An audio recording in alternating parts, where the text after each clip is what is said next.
اسرائیل اس وقت تک صحیح بات نہیں سنے گا جب تک ایران والوں نے یا ایرانیوں نے ان کی صحیح طرح سے ٹھکائی نہ کی۔ اور یہ ٹھکائی کرنے سے مراد یہ ہے کہ انہیں ان کی نانی یاد نہ کرائی۔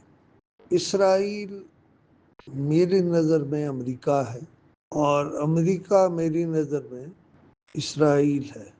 پہلا سوال تو ٹرمپ صاحب سے یہ ہے کہ ایرانی ان کی ڈکٹیشن کیوں قبول کریں؟ اگر ایرانیوں نے اپنے بل پر ہی زندہ رہنا ہے تو اس کے لیے انہیں امریکہ کو ماننے کی ضرورت کیا ہے؟ لیکن میں کسی انقلاب کے حق میں بھی نہیں۔ اگر جنگ بندی ایرانیوں کو سوٹ کرتی ہے تو وہ ضرور جنگ بندی کریں۔ اگر یہ ان کے مفاد میں ہے تو وہ یہ ضرور کریں۔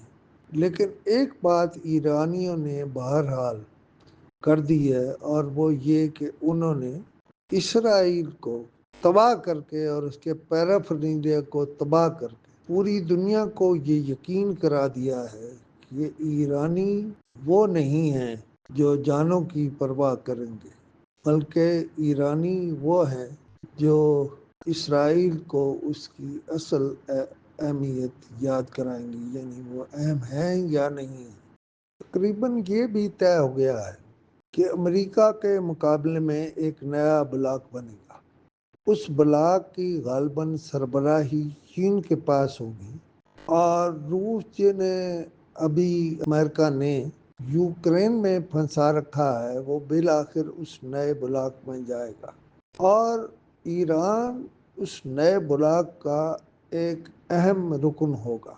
ان سارے حالات میں مجھے یہ بھی نظر آتا ہے کہ ہم شاید امریکہ کو بڑی قوت تو مانتے رہیں گے لیکن اسے وہ قوت نہیں مانیں گے جو چیلنجیبل نہ ہو، اس لیے کہ چینی یہ ان کی بنیادی پالیسی ہے کہ وہ ہر چھوٹی سے چھوٹی بات کو ٹیسٹ کرتے ہیں اور وہ یہ ٹیسٹ بھی کر رہے ہیں۔ وہ اچانک اعلان بھی نہیں کریں گے لیکن بالآخر یہ اعلان ہونا ہے کہ دنیا کی وہ ساری مظلوم قومیں یا قوتیں کہ جن کو امریکہ نے ہمیشہ اپنے مفاد کے لیے استعمال کیا اور کبھی کوئی سالڈ پروٹیکشن ان کے لیے فراہم نہیں کی، اس چین نے لوگوں کو احساس دلا دیا ہے کہ اب وہ امریکہ کے چنگل سے نکلیں اور چین کے ساتھ اس بلاک میں آ جائیں جو نیا بلاک ہوگا۔